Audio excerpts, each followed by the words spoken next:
Uno, dos, tres, he tato. I remember when I stitched that guy that had stitched me when I was talking about how Drake and MAGA are literally one and the same.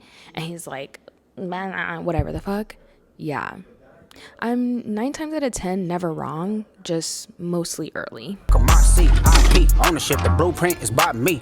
Mr. Get Off, I get off at my feet. So Monday, Tuesday, even though every night is me. I'm working away. I get a YouTube notification that Kendrick has dropped. What? But it's Luther. And then he drops again, and it's Not Like Us. What is going on? So I click on both. I watch them through because I'm like, there's a reason, must be a reason why he's re-uploading these videos. Maybe he changed the video. No changes that I saw in the videos, but I do think there's a specific reason why those two specific songs and videos were re-uploaded onto YouTube.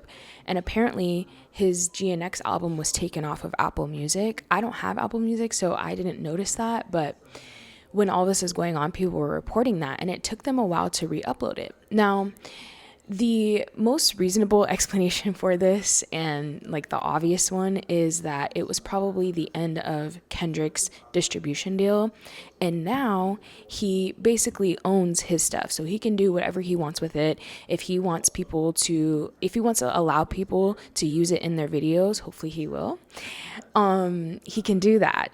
And, basically kind of showing I own my stuff. My record deal is over in this aspect, and now I can move how I want to move. But Kendrick told us in the Squabble Up music video that everything means something.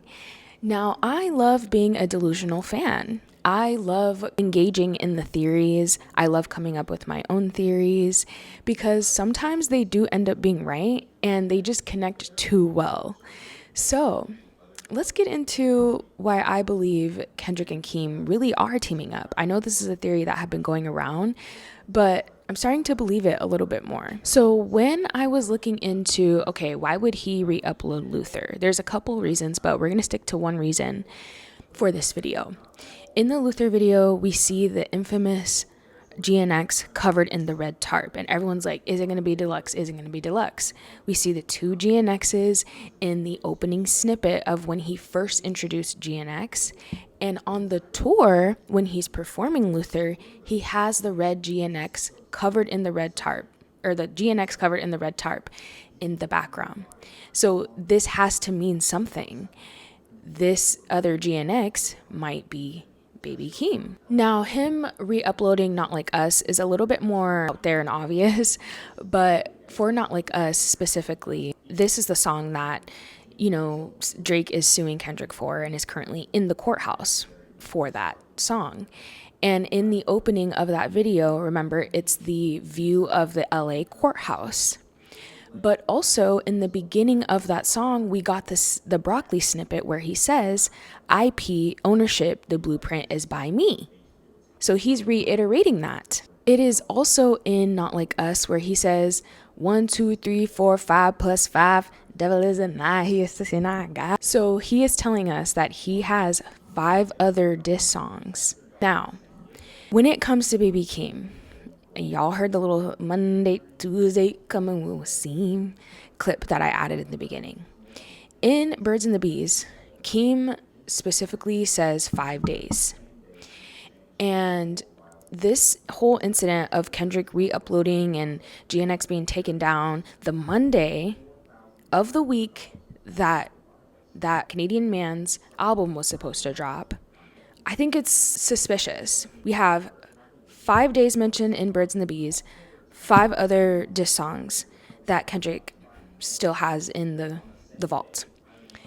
Could it mean something? I don't know, maybe. But let's get it more into Birds and the Bees and the lyrics. In verse 1 of Birds and the Bees, Keem says, I ain't mad, I ain't mad, I ain't mad. Bitch, I'm tired of lying to you, acting like it's fact. I hate a curious bitch always asking, what's that? So I think the reason why I think that Kendrick is bringing Keem into this is because, and why it may be a little bit more personal, is because apparently there was some talk going around that Drake must have DM'd or got with one of Keem's girls that he was talking to. because Keem says it in one of the songs that they also teamed up with together. So it could possibly be them just, again, Drake always trying to come in and take other people's women. So if Keem is saying like he hates when these women are so curious trying to get information, possibly trying to get it back to Drake for whatever agenda he had going on before all this was brought to the surface. When I say that I am boo, that mean I'm never coming back. Shawty keep that dog in the kennel. Her man bought the dog, he just didn't have it in him. So Booman is one of Keem's alter egos, and Booman seems to be the more hard-hitting, like, Boogeyman type of alter ego in regards to Kendrick's Boogeyman alter ego. It's kind of the same, where they're not as vulnerable. They're a little bit more hard. They're a little bit more willing to, get in the ring and fight. So when he says that he's boo, that means he's staying in this alter ego of I'm gonna stand up, I'm gonna fight back, I'm gonna, come at you. And this baby Keem, like, vulnerable side of me isn't gonna be around for a while. Now, when I was looking up just to make sure that I'm interpreting this right, Genius had mentioned that in another song, Booman, Keem talks about how my name is Booman, my name is not Jeff. And he's referencing the Channing Tatum's Janko character in 22 Jump Street. And that character is someone who tries and fails to act like a hardened criminal.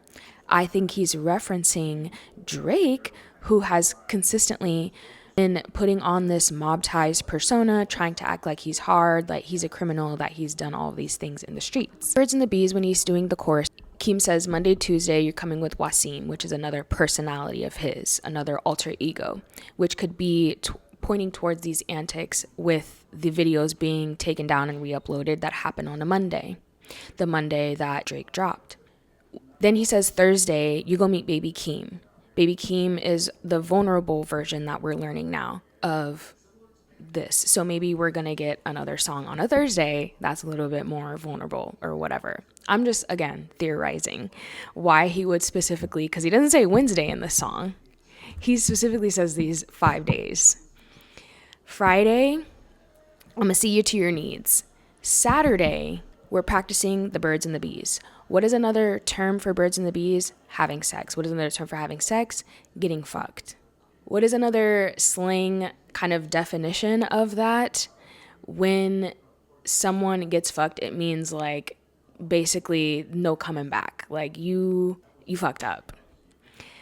So I believe Saturday is going to be like the big, I don't want to say like kill shot, but I do think it's going to be like a big, maybe that's when they'll release a song or an album, whatever the case may be, on that Saturday.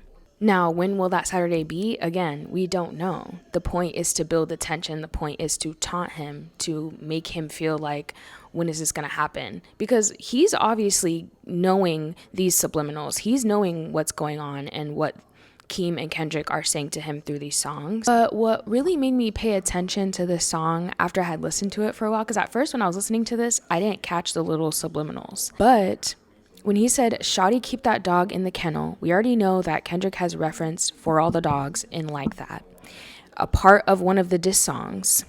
And obviously this is from Drake's own persona calling For All the Dogs, saying he's a dog, whatever. Her man bought the dog, meaning Drake probably, since he's always buying people stuff, the women that he talks to, since he's always buying them bags, purses, whatever, he bought the dog, but he didn't have it in him. He didn't have the dog in him. He's not really a dog. He says, I just hit my stride, let you clean up my momentum. I was ducking all the drama, spent the summer getting thinner. Little piece of work, she's a bad mama jamma. I get freaky with her, hit it raw, forgot the condom. When he says the little piece of work, she's a bad mama jamma, I think Keem is referring to Casino, because it was a little piece of work. It wasn't too many songs. It was just a cute little album.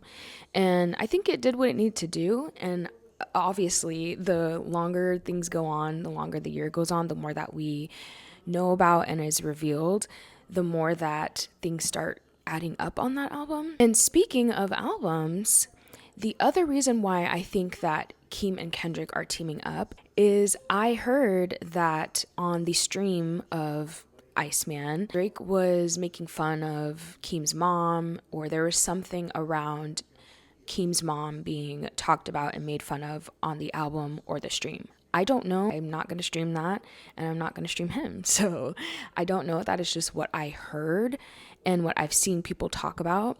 So if that is the case, then it would make sense why they would be teaming up and kind of spooking him out. Now let's get into some more evidence on why I believe this. On the Casino album, in the song House Party that is with Keem and Kendrick, Kendrick says, "Walking in the party, I don't fear nobody. What the fuck, powered up, who gon' stop me? He a dub, she a bust, and I'm godly." And what do people normally describe Drake's music as? The party. He's bringing the party. Now, obviously, this party could also be in reference towards the industry in general and this move towards wanting it just to be this soulless kind of music that doesn't really have true meaning or anything, just trying to get people to dance, which can be good in some aspects. But again, I specifically think this is him kind of saying, you know, I'm back. I'm not scared. I'm powered up again. And we're going to go. You're not going to get, I don't think they're going to let him get away with this. If it is true that Drake is talking about Keem's mom, again, taking it personal. Then he says, is it fate? Is it love? Probably. And then I smell something. Pussy.